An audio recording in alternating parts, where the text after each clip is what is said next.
Hizb ut তাওহীদ কোন রাজনীতি করেছে? কোন অর্থ পাচার করেছে? কোন দুর্নীতি করেছে? কোন মিথ্যাচার করেছে? কোন গুজব রটনা করেছে? কারো বাড়ি ঘরে হামলা করেছে? কাউকে আক্রমণ করেছে? তাহলে এই সমাজে সভ্যভাবে বসবাস করার একমাত্র অধিকার হিজবুত তাওহীদের রয়েছে।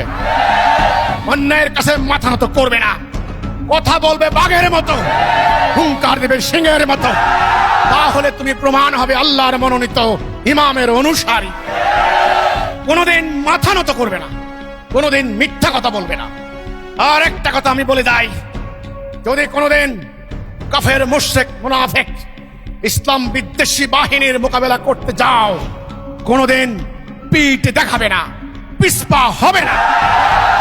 একজন হলেও কোনোদিন পিছপা হবে না, পিঠ দেখাবে না।